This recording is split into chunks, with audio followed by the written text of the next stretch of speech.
Best varicose veins చికిత్సనే పొందండి. నొప్పి లేని చికిత్స కోసం సంప్రదించండి ఎబిస్ హాస్పిటల్. నమస్తే రమగారు. నమస్తే రమగారు, స్నానం చేయకుండా ఎలాంటి పనులు చేయకూడదు? చాలా చేయకూడదు. చాలా ఉన్నాయా? ఓకే, చాలా చేయకూడదు అంటే ఏమేం చేయకూడదు చూద్దాం. సినిమాటిక్గా కొన్ని వ్యవహారాలు నడుస్తుంటాయి జయ.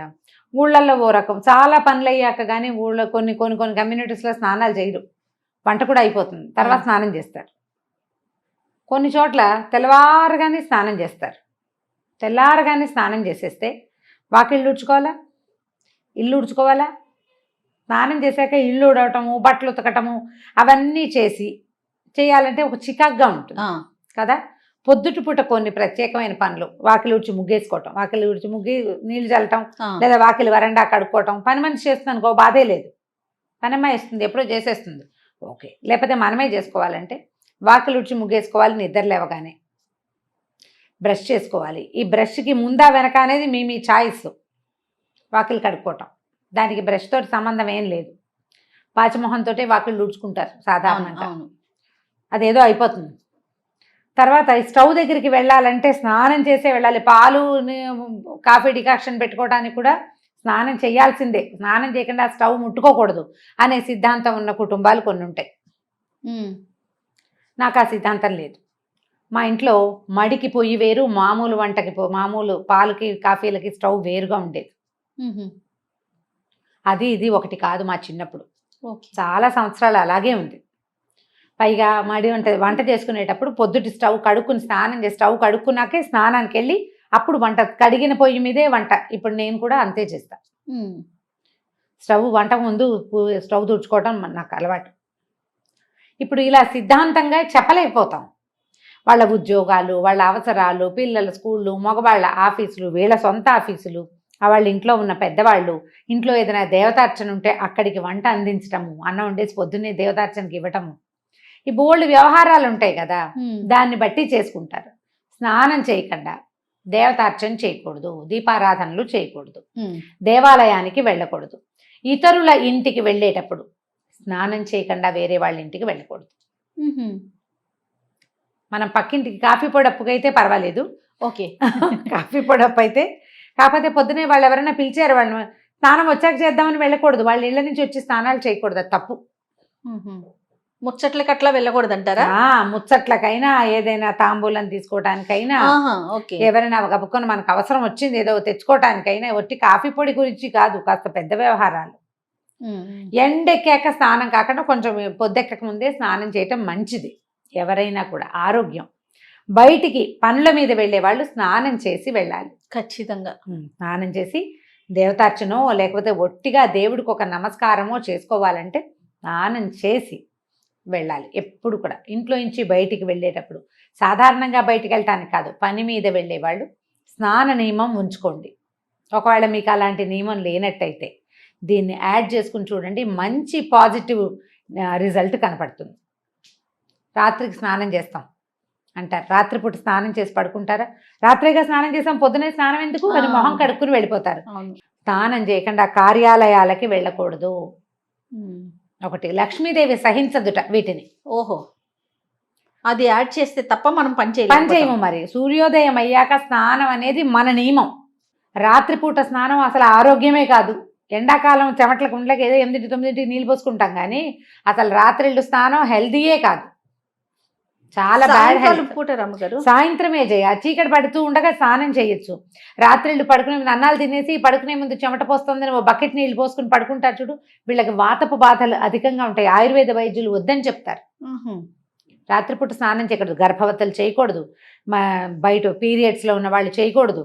తర్వాత డెలివరీ అయిన వాళ్ళు, కొత్తగా డెలివరీ అయిన వాళ్ళు, పిల్లలకి పాలిచ్చేవాళ్ళు, వృద్ధులు, మెనోపాజ్లో ఉన్నవాళ్ళు, తర్వాత ఏమో ఒళ్ళు నొప్పులు అవి బద్ధకము హెచ్చుగా ఉండేవాళ్ళు రాత్రిళ్ళు స్నానం చేయకూడదు. ఇంకెవరు మిగిలేరు? అదే కదా అందరినీ చెప్పేసాం. ఇంకెవరు మిగిలేరు? ఇప్పుడు రాత్రి చేసిన స్నానాన్ని లెక్కెట్టుకుని పొద్దున్నే నీళ్ళు పోసుకోకుండా బయటికి వెళ్ళిపోతే అదేం ప్లస్ అవ్వదు మనకి. పిల్లలు కూడా కొంతమంది స్కూల్స్కి వెళ్ళిపోతారు రమ్మగారు, నైటే చేసాం కదా అనేసి. పొద్దున్నే బ్రష్ చేసుకుని వెళ్ళిపోయే పిల్లల్ని కూడా చూసాను నేను. సూర్యోదయం తర్వాత స్నాన విధి అత్యావశ్యకము. మన ఆధ్యాత్మికమైన వ్యవహారమే ఇది. శుభ్రత కూడా స్నానం చేసిన మొహానికి చేయని మొహానికి తేడా ఉండదు, మరి ఉంటుంది కదా. ఫ్రెష్నెస్, నీళ్లు మన పైనుంచి బాడీ పడతాయి. ఫీల్ అవుతుంది ముందు. అది మన మొహంలోకి వస్తుంది కదా. పైనుంచి మొహం కడుక్కుంటాం, మొహం కడుక్కుంటే వచ్చే ఫ్రెష్నెస్ మొహం కడిగినట్టే ఉంటుంది కదా. స్నానం చేస్తే ఉండే ఫ్రెష్నెస్ బ్రహ్మాండంగా ఉంటుంది. తర్వాత ఏంటంటే బ్లడ్ సెల్స్ యాక్టివ్ అవుతాయి. సన్నీళ్ళు పోసుకున్నాం అనుకో, జల్లుమంటుందా ఒళ్ళు ఒక్కసారి. ఆ జల్లు అనగా నరాలకి సత్తు వస్తుంది. స్నానము అత్యవశ్యకమైన విధి. అది మడికో దీనికో అంటే ఏదో భగవదర్చనకి మాత్రమే అనుకోకండి. మీ శరీరానికి మీరు చేసే అర్చన స్నానం అంతే. ఇది ఒక గుడి కదా, దేహమే దేవాలయము అన్నారు. ఆ ఆత్మ ఇందులో నిలబడింది. ఇది ఉన్నంత వరకు ఆత్మ హాయిగా అందులో ఉంటుంది, ఈ పిచ్చిగూట్లో. దీన్ని శుద్ధంగా ఉంచాలి కదా, దీన్ని యాక్టివ్గా ఉంచాలి, ఆరోగ్యంగా ఉంచాలి. ఇది ఉంటేనే అది ఉంటుంది, ఇది లేకపోతే అది ఉండదు. అవును. ఆత్మారాముడిని సంతోష పెట్టద్దు మనం. స్నానం చేయండి, అదే పెద్ద సంతోషం. తర్వాత సంతోషాలు మిగిలినవి. స్నానం చేయటం, అన్నం తినటం, వేళకి నిద్రించటం మానవ దేహానికి అత్యంత ఆవశ్యకమైన విషయాలు. కాబట్టి పూజ చేసుకోవాలి పొద్దున, దేవతా నమస్కారం చేసుకోవాలి పొద్దున్నే. మనకి విధులు చెప్తారు. మన కార్తీకము, మాఘము, వైశాఖ మాసం ఉదయకాల స్నానాలు. కనీసం ఆ 3 నెలలు 2 నెలలని చేసేయడమంటారా నాయన అని ఇలాంటి వాళ్ళు ఉన్నారండి. ఆ 2 నెలలు ఖచ్చితంగా పెట్టారు. ఈ నిత్య స్నానమే కాకుండా అప్పుడప్పుడు నదీ స్నానాలు, సముద్ర స్నానాలు కూడా పెట్టారు. తీర్థ స్నానాలు, ఎక్కడికైనా వెళ్తే, ఏ తిరుమల వెళ్ళాం అక్కడ చక్కగా తీర్థంలో స్నానం చేయటం. ఎక్కడికో వెళ్తాం, కంచికో కాశీకో వెళ్తాం, అక్కడ గంగా నదిలో నదీ స్నానం ఎంత మంచిదో అది. కాబట్టి స్నానం చేసి ఏం చేయాలి ఏం చేయకూడదు కాదు, స్నానం చేయాలి ముందు. అది మానేయకూడదు. పొద్దున వంట చేసుకోవటానికి స్నానం చేసి వంట చేస్తే బాగుంటుంది, శుభ్రంగా ఉంటుంది. తర్వాత స్నానం ఒక పవిత్రమైన భావన వస్తుంది. మనం ఏదైనా వండుకున్నాము, స్నానం చేసేసి శుద్ధంగా ఉన్నాం అనుకో, ఆ వండిన పదార్థాన్ని తీసుకెళ్లి దేవుడి దగ్గర పెట్టుకోవటానికి బాగుంటుంది. పాచమొహంతో వంట చేసేసుకుని అది ఎలా పెడతాం, అది పెట్టలేకపోతాం. నేను టిఫిన్ ఏర్పాటు చేస్తాను అని లాస్ట్ టైం ఒక వీడియో చేస్తే, స్నానం చేయకుండానే టిఫిన్ చేస్తారా అని ఒకళ్ళు అడిగారు నన్ను. టిఫిన్ చెయ్యను, ఏర్పాటు అంటే ఇడ్లీ పిండి, దోశ పిండి అవి తీసి బయట పెట్టుకోవటము, చట్నీకి కావాల్సిన దినుసులు ఏమిటో చూసుకోవటం, అదే చేస్తాను. పదార్థం తర్వాతే చేసుకుంటాను. కానీ మనం ఆలోచించుకోవాలి మనకి ఏది అవసరమో అని. ఆహార స్వీకారం కూడా స్నానం చేశాక కనుక తీసుకుంటే చాలా బాగుంటుంది. తీసుకోలేకపోతాం, అట్లా బ్రేక్ఫాస్ట్ చేసేయాల్సి వస్తుంది మన పనిని బట్టి కదా. పొద్దున్నే చేసేయాలి, షుగర్ ఉంది, స్నానం చేశాక ఇవన్నీ దేవుడికి ఇవన్నీ చదువుకుని టిఫిన్ తినేసరికి లేట్ అయిపోతుంది, టాబ్లెట్లు వేసుకుంటారు. పాపం వాళ్ళకి తప్పదు కదా, పెద్ద వయసు వాళ్ళకి, పెద్దవాళ్ళకి తప్పదు, ప్రెగ్నెంట్ లేడీస్కి వాళ్ళకి కూడా తప్పని పరిస్థితిని పక్కకు పెట్టండి. నార్మల్గా అయితే తొందరగా స్నానం చేసేసి బ్రేక్ఫాస్ట్ చేయటం, తయారు చేసుకోవటము, తింటము కూడా రెండును. ఇలా చేస్తే కనుక ఎక్కువ శుభ్రంగా ఉండేందుకు అవకాశం ఉంది. ఏ హెన్నో పెట్టుకుంటాము, నెత్తికి నూనె రాసుకుంటాము, గంట నానాలనిపిస్తుంది, ఇంకప్పుడు ఏదో కొంత పని చేయవలసి అయితే ఓకే రమ్ గారు. నార్మల్ ఇష్యూస్ అయితే మాత్రం మార్నింగ్ లేవగానే చేయమంటారా? చేయండి. పొద్దునే స్నానం చేస్తే, స్నానం చేయకుండా పూజ ఎలా చేయకూడదు, భోజనం అలా చేయకూడదు, భోజనము ఎలా చేయకూడదు, బయటికి అలా వెళ్ళకూడదు. ఇవి 3. ఇంకేముంది రమ్మ గారు, ఖచ్చితంగా స్నానం చేయాల్సిందే. మిగిలిన మీ ఇష్టం, ఇంకా మేమే మిగిలిన అన్ని చెప్పారు. రైట్. ఏదేమైనా మార్నింగ్ లేవగానే స్నానం చేయటం ఉత్తమం. మీరు పూజ గీజ ఏం చెయ్యరు. ఒక ప్లస్ పాయింట్ చెప్తా, పూజ చేయరు మీరు. ఓకే, మీకు అలవాట్లేదు. ఇంట్లో ఎవరైనా దీపం పెట్టుకుంటారు, లేకపోతే లేదు, అది కూడా మనకు అక్కర్లేదు. మగవాళ్ళకి చెప్తున్నా, స్నానం చేయగానే బయట ఏ బాల్కనీలోనో కిటికీలోనో సూర్యుని చూసి దండం పెట్టుకోండి. సూర్యుడికి చేసే నమస్కారం ప్రత్యక్ష నారాయణుడు అద్భుతమైన ఫలితాన్ని ఇస్తుంది. ఇప్పటిదాకా మీకు అలవాటు లేకపోతే, ఒకవేళ మీరు కనుక ఈ వీడియో వింటూ ఉంటే, రేపటి నుంచి దీన్ని ప్లస్ చేసుకుని చూడండి. మగవారైనా ఆడవారు కూడా చేయొచ్చు? ఆడవాళ్ళు ఎలాగో చేస్తారు.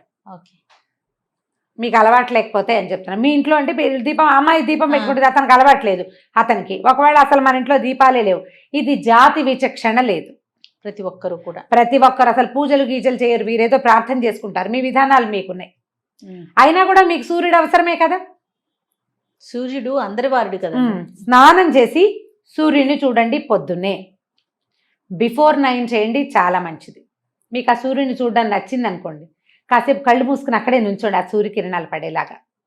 ఇంకా సూపర్. ఒక 21 days చేసి మీలో ఏ మార్పు సంభవించిందో హోల్ హార్టెడ్గా ఇంకొకళ్ళకి చెప్పండి. నేను ఇది చేశా, స్నానం చేసి సూర్యుని చూశాను. ఏం జరిగింది రమ్మగారు? చెప్పండి, ఇలా చెప్పండి అంటున్నా. మీరు చెప్తున్నారే. నేను ఇలా చేశాను, స్నానం చేసి సూర్యుని చూశాను, నాకు ఈ మార్పు వచ్చింది అనేది మీరు గమనించి చెప్పాలి.